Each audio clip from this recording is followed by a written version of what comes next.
नमस्कार। ईपीजी पाठशाला हिंदी में आपका स्वागत है। मैं डॉक्टर राजेश पासवान जवाहरलाल नेहरू विश्वविद्यालय के भारतीय भाषा केंद्र में हिंदी का एसोसिएट प्रोफेसर हूं। आज हम हिंदी साहित्य के इतिहास के अंतर्गत ज्ञानाश्रय काव्यधारा पर बातचीत करेंगे।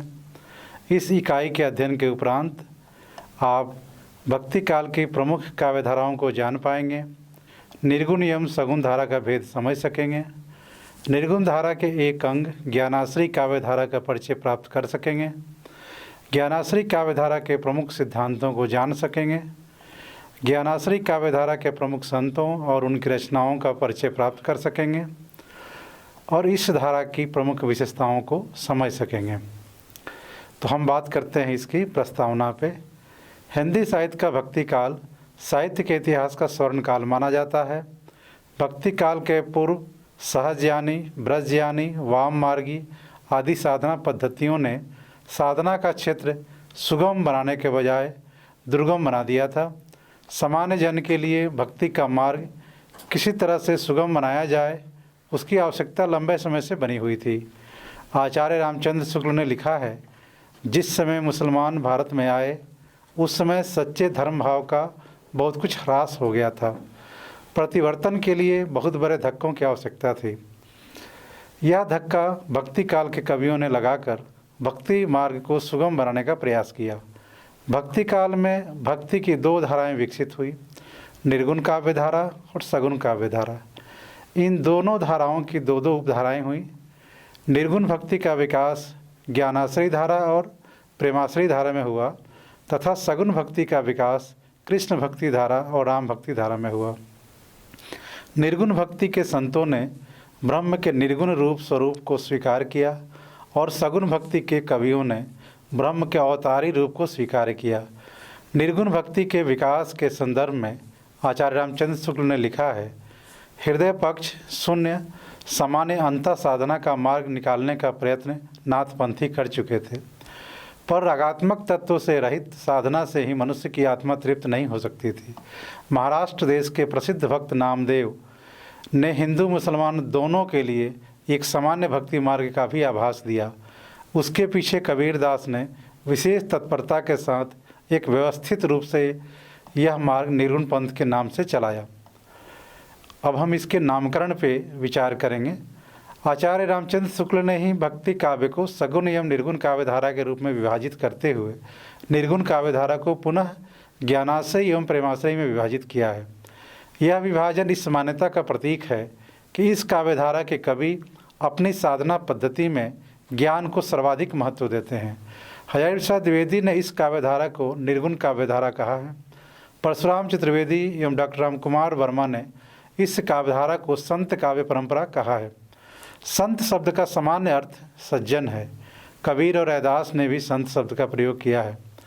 ज्ञानाश्रय काव्यधारा के संतों ने शास्त्र के ज्ञान की अपेक्षा अनुभव से प्राप्त ज्ञान को श्रेष्ठ माना है, इसलिए उन्हें ज्ञानाश्रय अथवा ज्ञान मार्गी कहा गया है।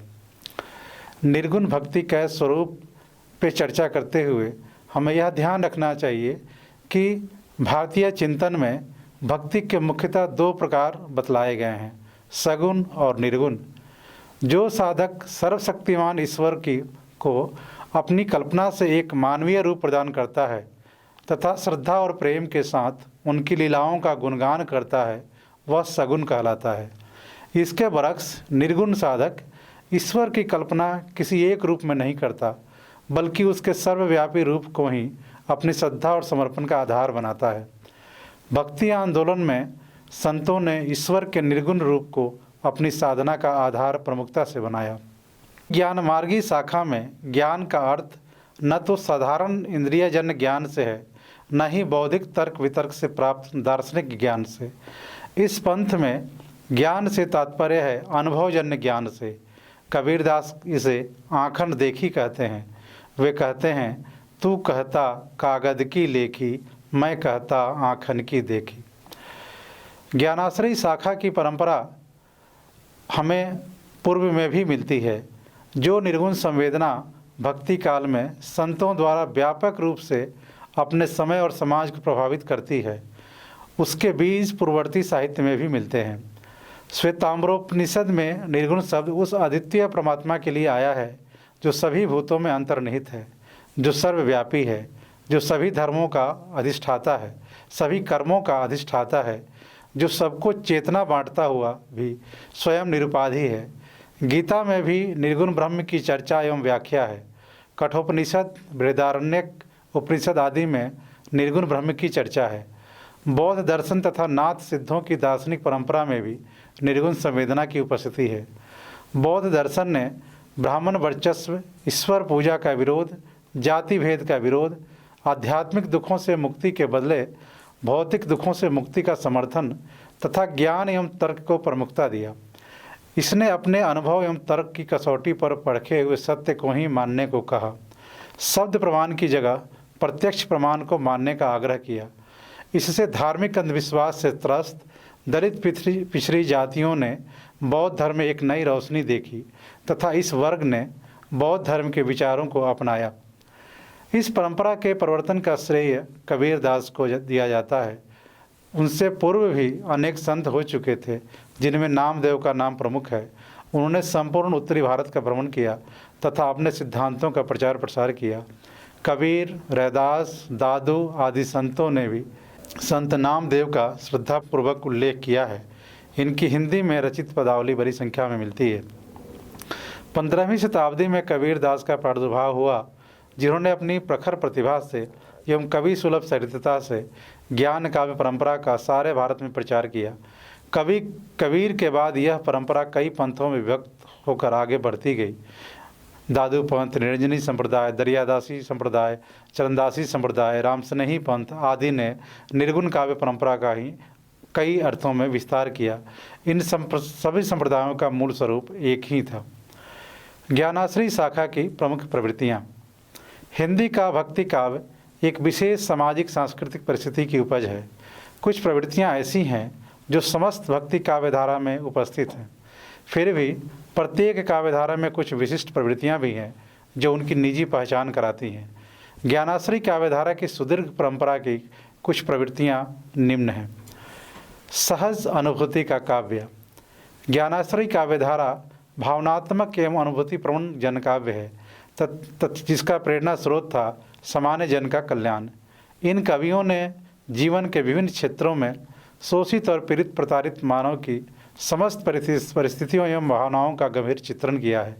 यह काव्यधारा इतना अनुभवपूर्ण है कि उसमें तत्कालीन जनजीवन का पूर्ण बिंब उपस्थित हो गया है। यह काव्यधारा निराशा, वासना, प्रतिशोध और प्रतिहिंसा के अंधकार में भटकते मानव समाज को प्रेरणा और प्रकाश देने वाला है। इस काव्यधारा के अधिकांश कवि समाज के निम्न वर्ग या सामान्य वर्ग से आते थे, जिनके लिए शास्त्र वर्जित था, इसलिए उन्होंने आत्मानुभव को प्रधानता दी। इनका मूल उद्देश्य था अशिक्षित जनता में सत्य का निरूपण करना, कथनी करनी में तारतम्य पर बल देना तथा नाम के माधुर्य को घर घर पहुँचाना। उदात्त अनुभूति की हृदय स्पर्शी व्यंजना इस काव्य की अनन्य विशेषता है। संतों का निर्मल व्यक्तित्व। इस परंपरा से संबंधित कवियों का व्यक्तित्व आत्मविश्वास से परिपूर्ण है। उनमें किसी प्रकार की आत्महीनता नहीं है, जो उस विचारधारा से आई है कि क्षुद्र से क्षुद्र व्यक्ति में भी ब्रह्म का अस्तित्व है। जैसा सत्संग, ज्ञान, अनुभव इन्हें मिला था, उसने इनके व्यक्तित्व को पूर्णतः शोधित, परिष्कृत एवं निर्मल बना दिया था। सहज जीवन का समर्थन। सिद्धों एवं नाथों की परंपरा से संबद्ध होते हुए भी ये लोक पद्धति के विरोधी नहीं थे। अस्वाभाविक चमत्कार एवं तुच्छ साधना से वे ऊपर उठे हुए थे। इन्होंने अध्यात्म का ऐसा मार्ग खोजा जो समाज की चारदीवारी की मर्यादा के भीतर रहकर अग्रसर होता था। किसी संत ने गृहस्थ धर्म का विरोध नहीं किया, गृह त्याग का समर्थन नहीं किया, भोगवाद का समर्थन नहीं किया। वेद ही अंतिम सत्य नहीं है, वर्णाश्रम एवं जातिवाद व्यर्थ है। सत्य, अहिंसा एवं सदाचार के अनुभवों से ही आत्मोन्नयन होता है। यह इनका सहज पंथ था। वैष्णव भक्ति धारा से भी इन्होंने प्रेमा भक्ति एवं नाम स्मरण को ग्रहण कर लिया, जो सहज साधना के अंग थे। तात्पर्य यह कि उन्होंने विभिन्न धर्मों मतों का समानीकरण या वैज्ञानिकरण करते हुए धर्म को एक विश्व धर्म के रूप में प्रतिष्ठित किया। ज्ञान का स्वाभिमान। अपनी सामाजिक स्थिति के कारण कुछ कवियों में उग्रता आई है तो कुछ कवियों में विनम्रता। इन कवियों को चूँकि शिक्षा नहीं मिली थी, उन्होंने अनुभव को ज्ञान से श्रेष्ठ बताया तथा अपने अर्जित ज्ञान पर गर्व प्रदर्शित किया। उनके ज्ञान गर्व ने चमत्कारपूर्ण रूपकों, उक्तियों, उलटबासियों के रूप में व्यक्ति पाई है। यह ज्ञान का गर्व ही है जिसके कारण कबीरदास पूछ सकते हैं, जो तू वाभन वाभिनी जाया और राह ते क्यों नहीं आया, जो तू तुरक तुरकनी जाया पेटे काहे न सुन्नत कराया। और दोनों संप्रदायों से उत्तर देते नहीं बनता। यह काव्यधारा ज्ञान के द्वारा पारंपरिक एकता की भावना में वृद्धि करती है। वेदों की सर्वोच्चता का खंडन। संतों ने शास्त्रीय ज्ञान का खंडन किया है। इस प्रक्रिया में वे वेदों को सर्वश्रेष्ठ प्रमाण मानने की धारणा का भी खंडन करते हैं। समाज के निम्न वर्ग से आने के कारण उनके लिए वेद, उपनिषद, पुराण इत्यादि शास्त्रों का अध्ययन संभव नहीं था। कुछ लोगों द्वारा इन्हीं शास्त्रों के सहारे उन निम्न जातियों पर विभिन्न तरीके से प्रतिबंध थोपे जा रहे थे, जिसे इन संतों ने अस्वीकार किया। संतों ने अपनी वाणियों में शब्द प्रमाण की जगह प्रत्यक्ष प्रमाण को अधिक वरीयता दी है। वे स्वतः अनुभव किए हुए सत्य को अधिक प्रमाणित मानते हैं वनस्पत पुस्तकीय ज्ञान के। कबीरदास कहते हैं, तू कहता कागद की लेखी, मैं कहता आँखन की देखी।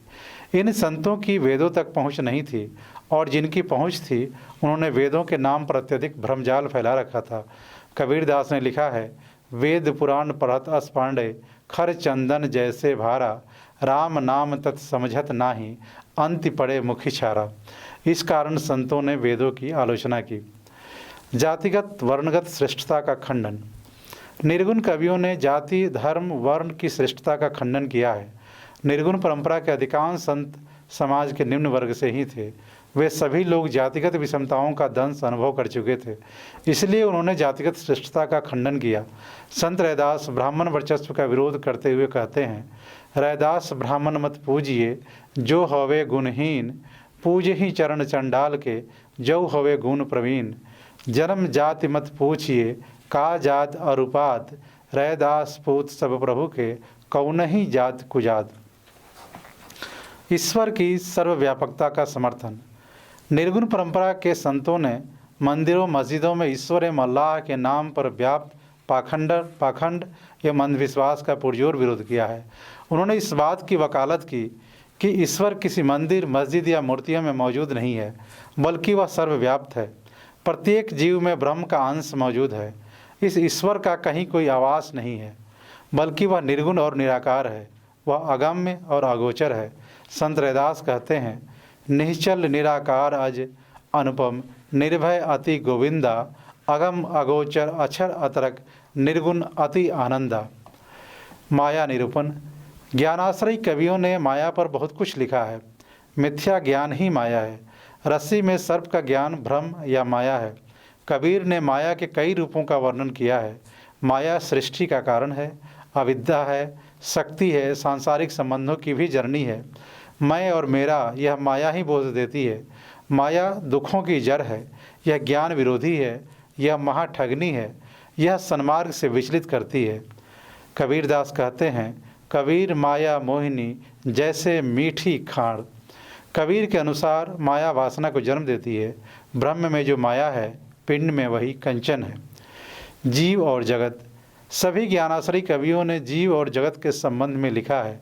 जहाँ वे जीवन जगत को ब्रह्म का अंश मानते हैं, वहाँ वे अद्वैतवाद के नज़दीक हैं। कबीर कहते हैं, समस्त जीवात्मा एक है, परंतु रूपाकार में पृथक है। यानी जल एक ही तत्व है, भले उसका नाम कुछ भी हो या किसी भी आकार में रखा हो। स्वर्ण मूलतः एक ही है, उसके आभूषण भले अलग अलग हैं। पानी ही थे हिम भया, हिम हवे गया बिलाए, जो कछु था सोई भया, अब कछु कहा न जाए। कबीर आदि संत मानते हैं कि जगत की उत्पत्ति ब्रह्म से होती है और नष्ट होकर जगत उसी ब्रह्म में समाहित हो जाता है। तात्पर्य कि संतों की जगत संबंधी अवधारणा अद्वैतवादियों जैसी है। कबीरदास जगत को स्वप्न कहते हैं। गुरु महिमा का आख्यान। समस्त ज्ञान मार्गी काव्यधारा में गुरु महिमा को श्रेष्ठ साधन कहा गया है। भक्त कवियों ने भी गुरु को महत्व दिया है, मगर संत कवि तो गुरु को गोविंद ही मानते हैं, क्योंकि वही ज्ञान देता है, यह पहचान कराता है कि यह ईश्वर है। सद्गुरु ही इनके लिए ईश्वर तुल्य है। सामाजिक असमानता का विरोध। अधिकांश संत कवियों का संबंध समाज में निम्न समझे जाने वाली जातियों से था। समाज में व्याप्त सामाजिक असमानता का दर्द इन कवियों ने झेला था। अतः इन कवियों ने समाज को ऊंच नीच में विभाजित करने वाली वर्ण व्यवस्था और जाति भेद का मुखर ढंग से खंडन किया। संतों ने अपने अनुभवजन ज्ञान के आधार पर जाति की जगह कर्म आधारित समाज के निर्माण की बात कही और ब्राह्मणों की श्रेष्ठता का युक्तिपूर्ण ढंग से खंडन किया। कबीर के शब्दों में, पहरी जनेऊ जो ब्राह्मण होना, मेहरी क्या पहिराया, वो तो जन्म के सुदृढ़ पर से, तुम पांडे क्यों खाया। रहस्यवाद, नाम स्मरण एवं प्रेम भावना। इन कवियों में अनेक रहस्यात्मक उक्तियाँ मिलती हैं जो शंकर अद्वैत तथा नाथ संप्रदाय साधना का प्रभाव है। संत काव्य में अलौकिक एवं गूढ़ प्रेम की व्यंजना हुई है, यही इनका रहस्यवाद है। कबीर के इस प्रसिद्ध दोहे पर अद्वैत का स्पष्ट प्रभाव देखा जा सकता है।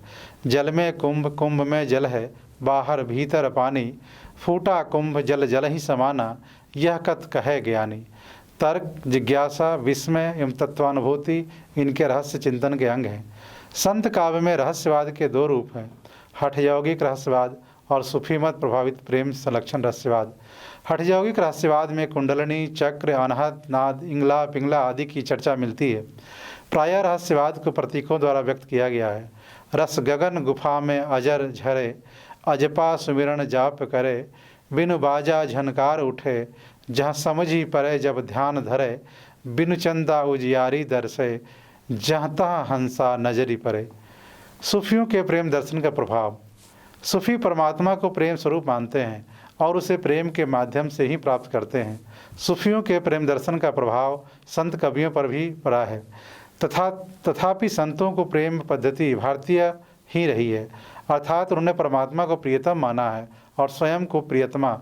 हरि मोर पियू मैं हरि की बहुरिया कहते समय कबीर इसी प्रेम संबंध की बात करते हैं। इस स्थिति के चित्रण के लिए संयोग एवं वियोग दोनों के चित्र बड़े खड़े किए गए हैं। संयोग की अपेक्षा वियोग चित्रण में मर्मस्पष्टता अधिक है। वैष्णव चिंतन का प्रभाव। ज्ञानाश्री काव्य परंपरा पर वैष्णव दर्शन एवं चिंतन का भी प्रभाव है। कबीर ने बार बार वैष्णव की प्रशंसा की है और शाक्तों की निंदा की है।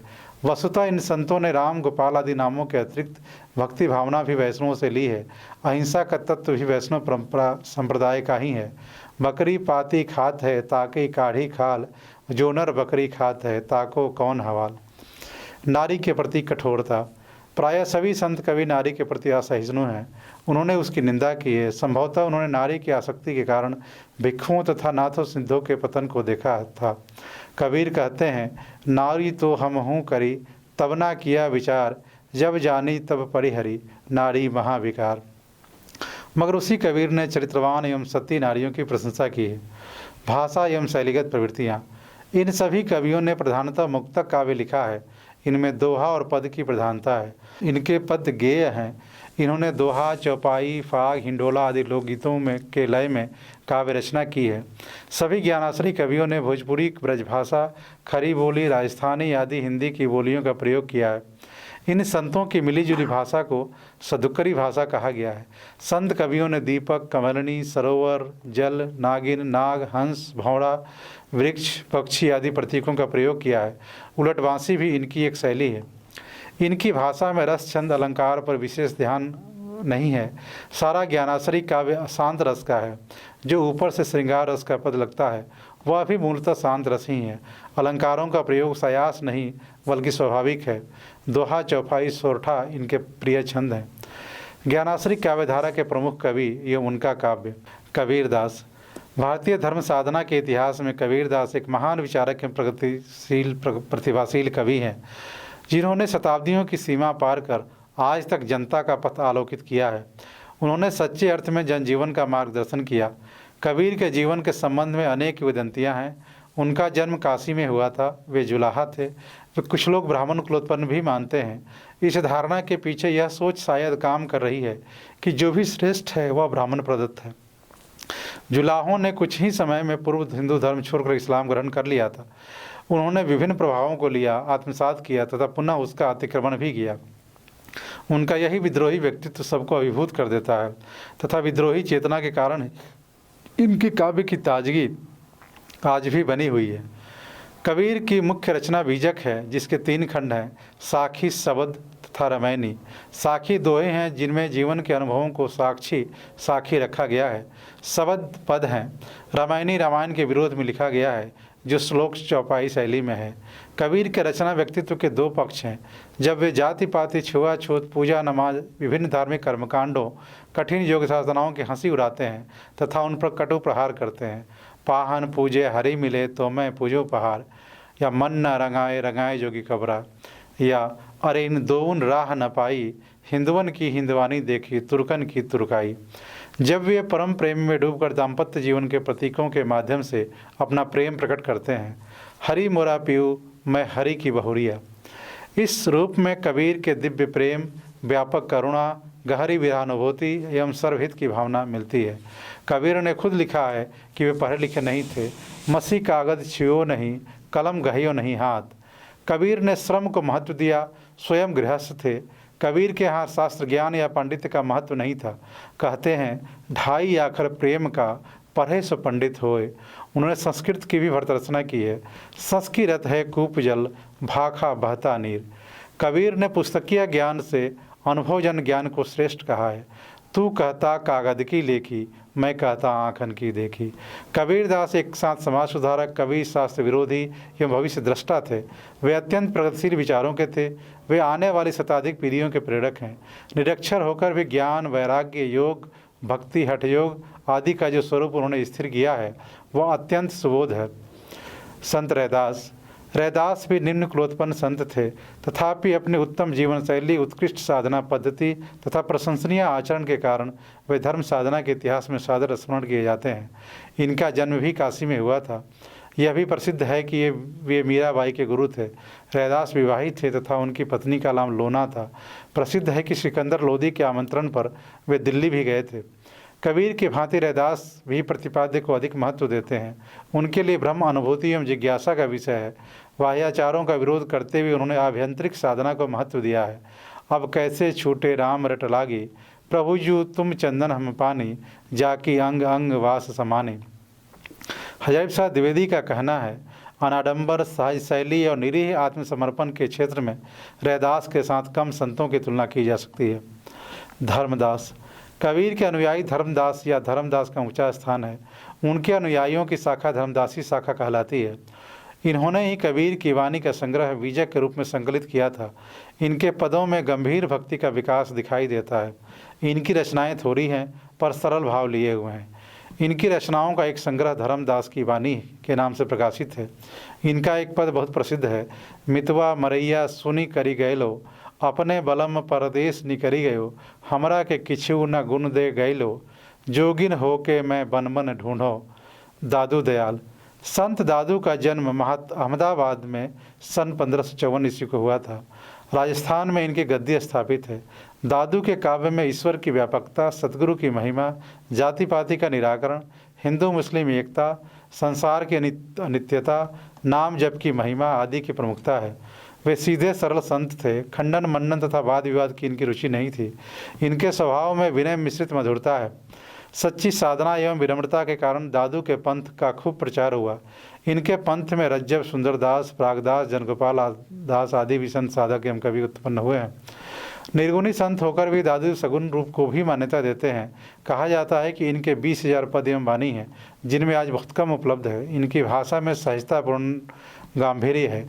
दादू पद जरी क्या पाइए, साखी कहे का होए, सत्य शिरोमणि साइया, तत् न चिन्हा कोय, असत मिलई अंतर पड़ई, भाव भगति रम जाई, साध मिलई सुख उपजई, आनंद भंग नवाई।